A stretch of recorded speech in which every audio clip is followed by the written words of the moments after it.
Well, thank you all for being here, and welcome to Allegheny County, my home county. Before we get started, I'm so thrilled to be here with so many partners that we have both in the education space and electeds, and I'd like to introduce some of them. Thrilled to be joined by PSEA, PFT, the AIU, and the YMCA of Greater Pittsburgh. They've been phenomenal partners in Western Pennsylvania in terms of our educational outcomes. We have a number of elected officials here with us, some of them that you're going to hear from, but I know we have Senator Lindsey Williams, who's the Democratic chair of the Senate Education Committee with us.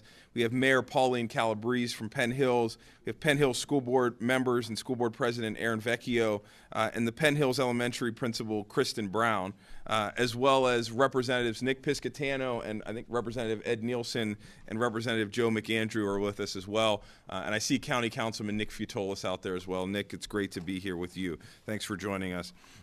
You know, when the governor and I were running for office, we pledged that we would always fight for the communities that have felt forgotten and left behind. We pledged to fight for distressed communities and distressed school districts. We promised to speak up on behalf of Pennsylvanians who can't speak out and fight for every Pennsylvanian, even those who are too young to vote.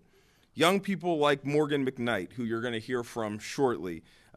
You see, if we take off our red jerseys and our blue jerseys and put on our Pennsylvania jerseys, we can deliver real results for the good people here in Pennsylvania. The governor and I firmly believe that government can and should be a force for good in people's lives, and that we can do big things if we're willing to work together. We worked together to pass the largest tax break for Pennsylvania seniors in nearly 2 decades. We worked together to provide critical investments in infrastructure and economic development. And today we're going to talk about the investments we'll be making and our most valuable resource, our children. You know, next month, God willing, I'll become a dad for the first time to a baby girl. And I'm so excited. But these issues have taken on a new meaning for me. We need to give our kids the freedom to become whatever they want to be, the freedom to chart their own course here in the Commonwealth of Pennsylvania. Whether that means going to college, going to a trade school, or starting a business, every young person deserves that opportunity. I want my daughter to grow up and have an even greater opportunities than the ones that I was privileged to have. That's what we all want for our kids across this Commonwealth. And that's what we're delivering through this state budget this year with the partners who are standing here behind me. And so I'd like to introduce you to our next speaker, Amy Kinley, the president and CEO of the YMCA of Greater Pittsburgh. Thank you, Lieutenant Governor Davis. We appreciate it. Good afternoon. I'm Amy Kinley. I am the CEO and president of the YMCA of Greater Pittsburgh. You're wondering, why is the YMCA here today? I've actually had some people ask. Well, that's because we host YMCA Summer Day Camp here in partnership with Penn Hills Elementary School so that kids in this community receive year-round support. So we're excited to be part of this. When we think about summertime at the Y, we think about camp. We think about an opportunity for kids to explore places, activities, and ideas that are outside of their normal experiences and their day-to-day. At camp, we believe children discover new talents, new interests, and of course, make new friends. Parents, for generations, have trusted the YMCA of Greater Pittsburgh and YMCAs in general with the care of their kids because we provide environments where kids can foster leadership, improve their self-confidence, and deepen their respect for their environments and the communities in which they live. Camp also means exciting field trips and occasionally visits from some very important persons. This afternoon, I'm honored to welcome Governor Josh Shapiro, Lieutenant Governor Austin Davis, and Department of Education Secretary Dr. Khaled Mumeen. The governor and secretary are here to share some exciting news regarding a bipartisan budget that has recently been passed for the state of Pennsylvania. This bipartisan budget delivers the governor's top priorities that create stronger economy, safer communities, and better schools. We're proud to be a part of this because it aligns with the YMCA's priorities as well. We are a leading nonprofit, and as such, the YMCA serves Greater Pittsburgh by building healthier families, empowering youth, and fostering inclusive communities. It requires strong partnerships with families, educators, such as the school here at Penn Hills Elementary School, businesses, government, and of course other nonprofits, as well as the resources to support the work that we're doing.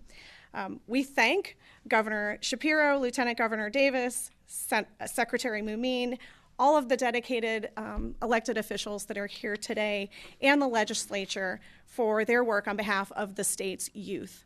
We look forward to forging even deeper partnerships for the long-term benefit of all of our children.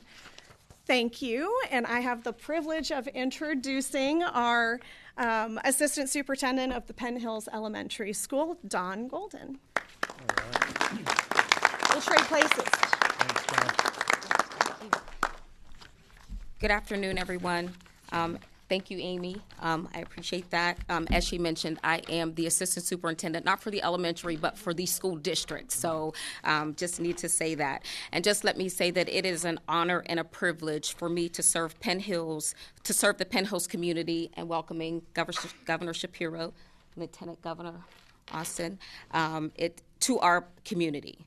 The fact that he is taking time out of his busy schedule to visit us confirms that Penn Hills is on the map and for the right reasons.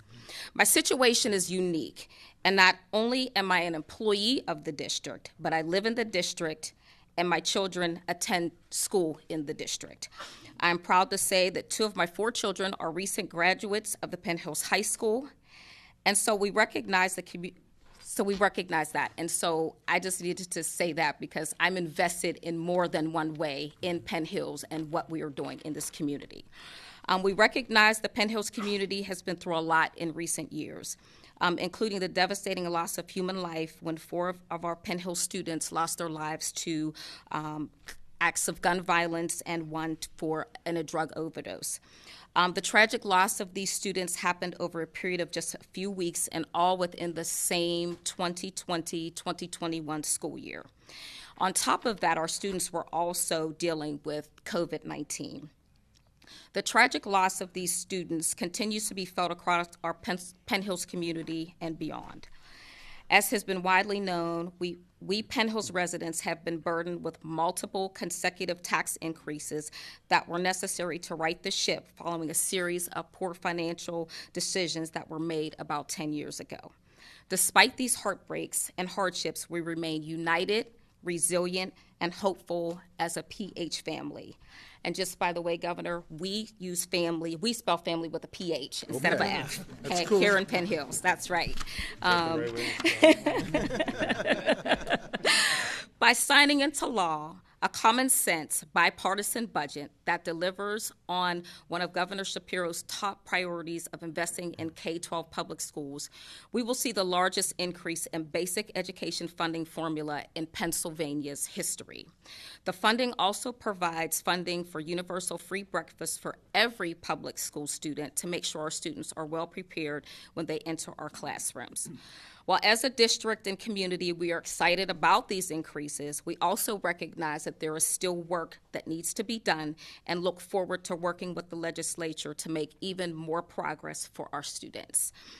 I would like to extend a thank you to, again, our school board president, Aaron Vecchio, Dr. Matzook, our chief recovery officer, and our elementary principal, Ms. Kristen Brown, for being here today, but also to the students, staff, and community and the future of the Penn Hills School District, because we know that looks very bright.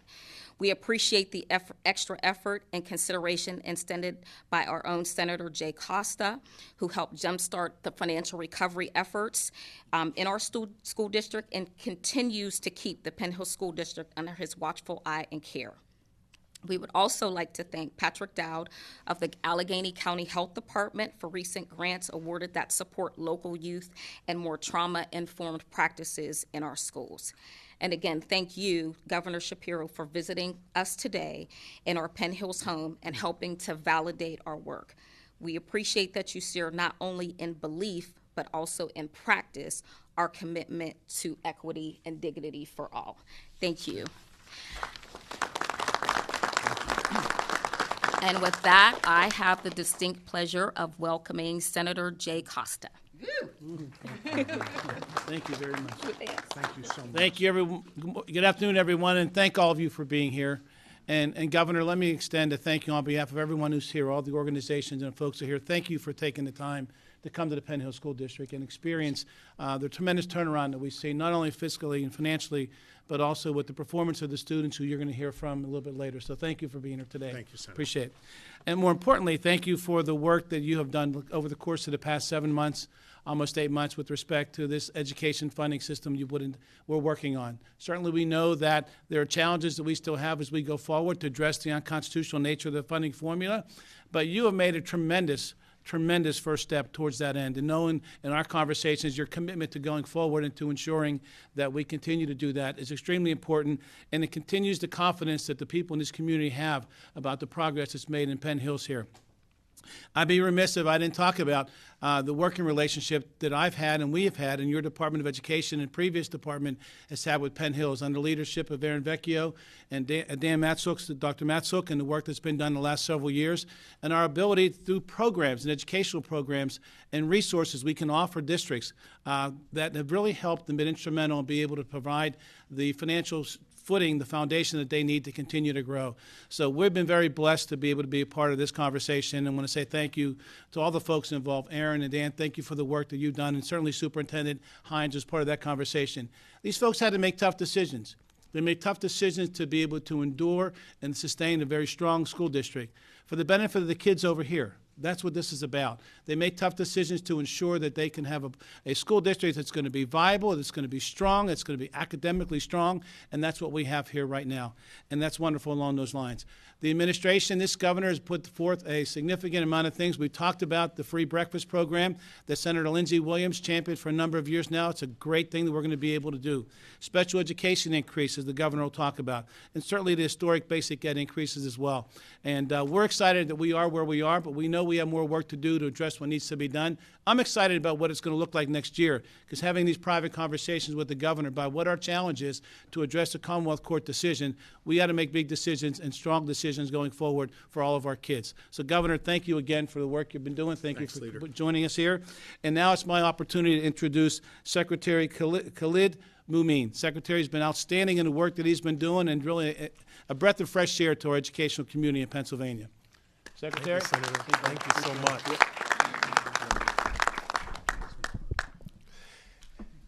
And good afternoon, everyone. I am so excited to be here today. As you've heard on many occasions thus far, we finally have a budget. And again, I am Dr. Khalid Mumeen, and I am the Secretary of Education here in Pennsylvania. And this visit today is so exciting for me because I've been in this role for 7 months, and I was in your shoes as a superintendent in a district that was financially distressed. But what I saw there is that there was hope. There's hope that open advocacy, passionate action, and empathy for these young learners here. And that's a recipe for success. I am so excited because over my past 25 years, I was a teacher, a principal, a superintendent, and I had the opportunity to get into classrooms on a daily basis to really stay focused with head and heart alignment in regards to what's important in our schools. That's why I am elated. And we talk about the days of the BEF, or the Basic Education Funding Formula, and this budget includes an increase of $567 million for basic ed funding. Let me repeat, $567 million in basic ed funding. Now, I mentioned I was a superintendent before, and we saw levels of 350. 350, 567. A lot more can be done. This budget includes a $50 million increase in special education funding. I repeat, this budget includes an increase of $50 million in special ed funding. But let me tell you what those numbers really mean. For the student in an underfunded school, this means getting the basic resources they need for a world-class education. For the students living with different abilities, this means access to an equitable education that breaks down barriers. And for the public school student who comes to school with an empty stomach, this means free breakfast, no matter their family's income. As the Secretary of Education, I am so happy that the legislators have come together and the governor's vision is coming to fruition. And my role as the head of the Department of Education is to make sure that we are working around the clock to get this funding to the schools quickly as possible. We are excited to partner with Penn Hills and all 500 school districts across Pennsylvania to make history. This budget is an historic investment. It's a win for our students. It's a win for our educators. It's a win for our parents and our communities. It is a big step forward to giving every child the opportunity to succeed and the freedom to chart their own course. Now, the best part of this is I get the opportunity to introduce a very special person. She likes to chair. She loves rocking her Crocs, and I had mine on earlier today. I'm speaking of no one other than Morgan McKnight, 7th grader at Gateway Middle School. So please help me in welcoming Morgan to the podium.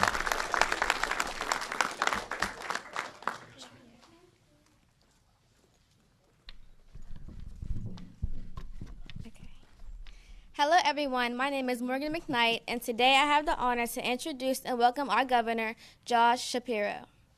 Thank you so much. Thank you, Morgan. I just want to note for the record that I had my Crocs on earlier too.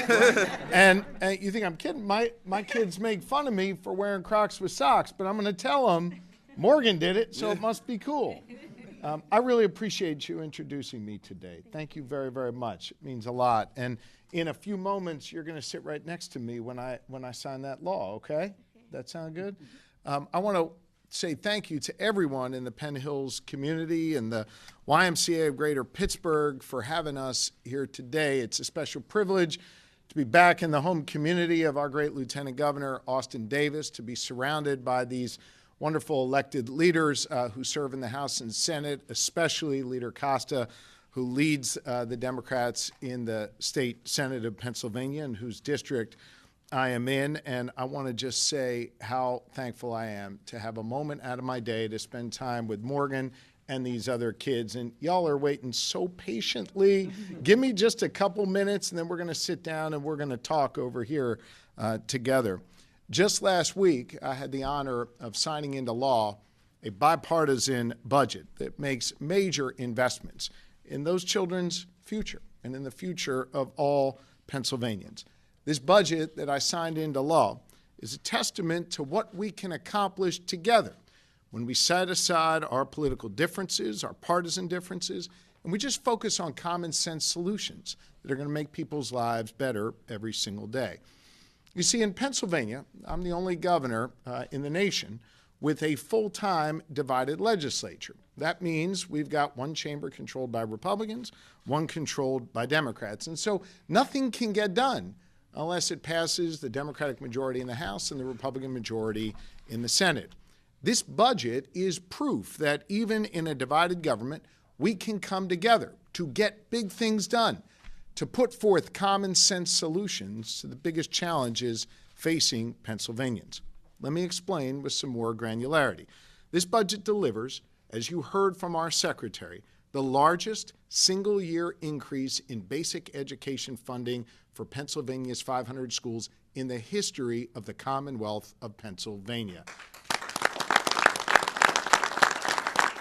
In practical terms, that means more money for each and every one of the 500 school districts in Pennsylvania. Here at Penn Hills, that means just in the basic education funding, an additional $1.5 million that goes to the school district for them to make the investments that they think is necessary. And again, that's just one piece of the resources and support that they get from the Capitol.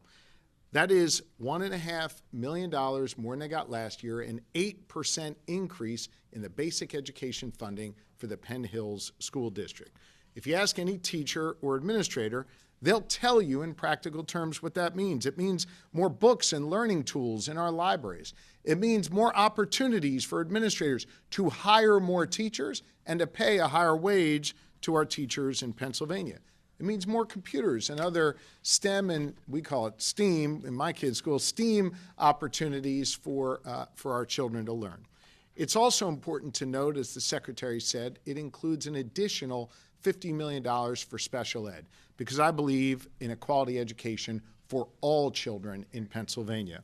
It also opens up new doors of opportunities for our children, particularly in middle school and high school, by investing millions more, nearly $25 million, in VOTEC and CTE to give our students an opportunity to succeed. I believe more VOTEC equals more opportunity for children's future. And I believe, and I say it every day, every child in Pennsylvania deserves the freedom to chart their own course and the opportunity to succeed. This budget makes a down payment on that opportunity. But I think it's also important to note it's not just enough for lawmakers and the governor and lieutenant governor to just write a check to a school district and assume that we've accomplished all we need to accomplish. We need to solve particular challenges in our school district and give our leaders the tools they need to be able to lean in on that. You know, as I've traveled all across this Commonwealth, one of the things I heard over and over and over again that has broken my heart over and over and over again is that there are too many kids coming to school hungry. Too many kids showing up with an empty belly. And I've also heard a lot from students in particular about the stigma associated with the hunger that they bring to school every day. Look, it's common sense. Students can't learn on an empty stomach. Heck, I know when I'm hungry, it's hard for me to make decisions. I think we all can appreciate that. And we should make sure our students have what they need to be able to be successful. How can we expect kids to learn math and science and English when they come to school on an empty stomach? We can't. That is why, in my budget address just about 3 or 4 months ago, I called for universal free breakfast for every one of Pennsylvania's school children. That was a bold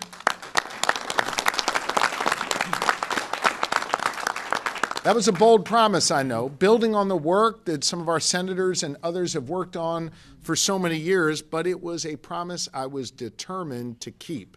That is why at every step through this budget process, I made clear that universal free breakfast would remain on the table, wouldn't be cut, and we would deliver for our children. I know how important it is for our school children, and in my first budget, just about 6 months into my term, we delivered on that promise to our children. We got it done, and I'm here today to sign that into law. That means that all 1.8 million Pennsylvania school children are going to have the opportunity to show up at school and get free breakfast. Universal free breakfast puts every kid on the same playing field, gives every kid that opportunity to succeed. No matter how tight money might be at home, kids can start the day with a full belly and the ability to focus. And importantly, they won't be divided up from their friends when they have to go get their meal. They won't have to deal with the stigma associated with free meals. Every child can line up and every child can get that free breakfast. Every public school in Pennsylvania will now be able to give free breakfast to every student starting on the first day of classes just a few weeks from now. Here in Allegheny County, let me tell you what that means. 146,000 students can start their day with free breakfast. Right here at Penn Hills Elementary, 1,200 students are going to benefit from free breakfast. This is what good, common sense government looks like. And it means together we solved a problem and we're making people's lives better, investing in the well-being of our children. I want to pick up in closing on some of the comments that Leader Costa made. He was spot on. You know, I said it in March and I'll say it again right now. This budget is the first of 2 budgets that we need to pass in my first 18 months in office. I made clear it was a 2-step process. In February, lawmakers received a call to action, a once-in-a-lifetime opportunity for us to do right by our kids, to fund our schools equitably, when the court made a ruling that our current system of funding is unconstitutional, a position I supported as the Attorney General of this Commonwealth. Over the last few months, lawmakers of both parties, from both chambers, have gotten together around tables and talked about potential solutions to bring more equity into our system. And let's be clear, we didn't agree on everything along the way, but we all agree that Pennsylvania students deserve better than what they've gotten in the past. And so I consider this budget today to be a down payment on the progress we need to make in the future. To be sure, there is some unfinished business, but I am committed to working together with people from both sides of the aisle to do right by our children in this next budget. Today is a day to celebrate our collective progress. Today is a day we reaffirm our commitment to our children. And in a few weeks, when our children come back to school, they'll be able to have a full belly in the morning. They'll be able to learn. They'll be able to focus. And each lawmaker here today and those who supported this initiative should take some pride in knowing that together we are delivering meaningful progress, meaningful results for the children all across Pennsylvania. So it's my honor to be here with you all today. And right now, I want to sit down next to that tray, next to Morgan, and we're going to sign this, and then I'll be happy to come back and answer some of your questions. Thank you all very much. Let's do it, Morgan. Come on, gang. You all want to come around here? There's a cool lunch table there. Okay. Here, guys, want to sit down? How you doing, guys? I love socks and socks. You love Crocs and socks. Yeah. How's it going? How are you? What's your name? What is it? Nice to meet you. Oh, this is cool. Yeah. This is awesome. Oh, you got your Barbie t-shirt on. I like that. Here, squeeze in, Morgan. Okay. Hi, sweetie. How are you?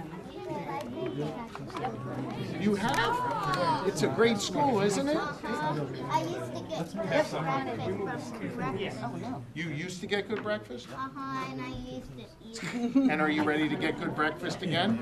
What's your favorite thing to have for breakfast? I love donuts. Donuts? All right. Maybe. Like pink frosting. Got it. Yes. Oh, yeah. Yeah, Miss Brown's pretty awesome, right? Can I say hi, Mr. Miss All Brown? right. She's my principal. Yeah. So, you know how in school we learn about how a bill becomes a law, right? How people in the House and Senate vote for it, and then the governor gets to sign it? So that's kind of what we're doing here today. They just put the bill on a breakfast tray, which is kind of cool, right? And so we got all these people who are working hard for you every day, who care a lot about you. And when I sign this with this pen, it's going to mean that your school, your teachers, your people working in the cafeteria can give you breakfast in the morning. Does that sound great? Yes. Yeah. Yeah. Wait, if you keep telling me to wait, I can't sign it. We can't get breakfast. Can I do that real quick? Yes. Okay. You ready, Morgan? All right, here we go. So this is House Bill 611, right? See that? And these are all the words that basically say you get free breakfast. Sound good? All right. I'll take this fancy pen over there. Here we go. Ready, guys? Yeah. All right. Here we go. There we go. Good Now job. it's law. And here's the thing. Morgan, I'm going to give you this pen. Any piece of paper you sign now becomes law, okay? Thank you, Morgan. Appreciate you. Thank you, everybody. You guys are awesome. Well done, guys. Free breakfast, and that's it. Can I have an apple? And let's hold this up. This is our new law right here. Yeah. Isn't that cool?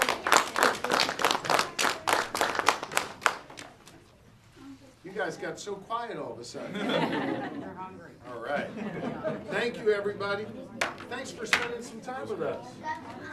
Yes. Yeah.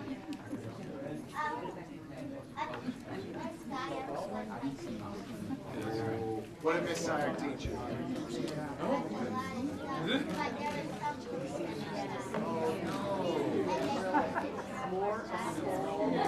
There's some more bullies now, right? I hope not. Thank you guys for coming. Yes.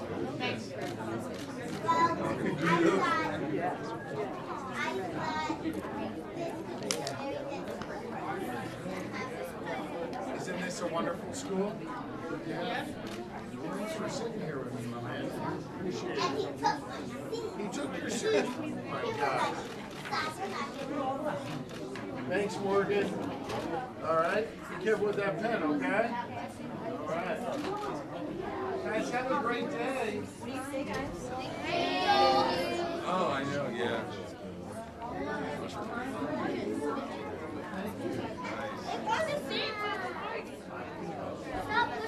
Oh, yeah, they went, yeah, that's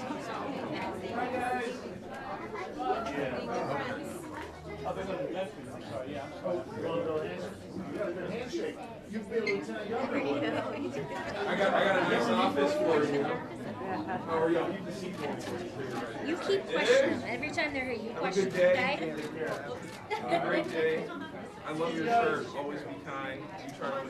Thanks, sweetie. You're the best president I ever had. You guys have a great day. Hi, how are you? You guys have a great day. Thanks for everything.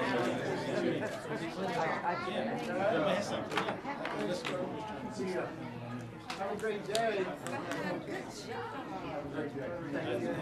Yeah. Take a few questions here, if you have some. Governor, you recently vetoed the school voucher. Can't hear me? All right, I'm coming around. You recently vetoed the school voucher program, leaving an additional $100 million on the table. Do we have a plan for that money as well? Look, I consider that to be unfinished business, something that the House and Senate needs to keep working on, along with raising the minimum wage, along with making sure that those who've been victims of abuse have the opportunity to confront their abusers in court, along with the Fairness Act to protect our LGBTQ community. There's a lot of work that still needs to be done in the House and Senate. I'm hopeful that they will come back to their session in the fall, prepared to work together, to prepare to find some more common ground. I look forward to working with them on all of those efforts. So we don't have a plan for the additional $100 million? Well, that $100 million is not part of the budget. It's now subject to further communication between the House and Senate. It's certainly a concept I support. I think it's important that we fully fund our schools and we give children who are struggling in difficult situations more opportunity to learn. And it's a fair disagreement, I know, with some people, but we've got to work on that together. We've got to continue to find common ground on that and many other issues. It's some unfinished business. I've been at this for 6-7 months. We've made a ton of progress already. We got a lot more work to do, and that's one of the many items we still have to work on. Governor, can I clarify the $100 million that you say you support? Is that the Level Up funding or for the charter and voucher programs? Both. Okay, got it. And when it comes to Level Up funding, you know, is there anything you would say to school districts in those, 100 poorest school districts that now are heading into the school year not knowing if they're going to get that base funding? What would you say to them? Well, I would say I'm confident that the House and Senate are going to come together and work on the additional language they need to be able to drive those resources out. Just to put this in some context for you, the overall budget that I signed a couple days ago, that, if you couldn't tell, was just a ceremonial thing, it includes about $46 billion, okay? Level Up is $100 million of that, and there's about $400 million total of areas where we need some additional language. I know the House and Senate are going to work to rectify their differences, send that to my desk, I'll sign it, and we'll be able to drive out the Level Up funding. Okay? Anything else? Thank you all very much. Appreciate it. Thank you. Thank you. Thank you very much. You're welcome. Yeah. Thank you. Good work. Are you doing it with the training thing?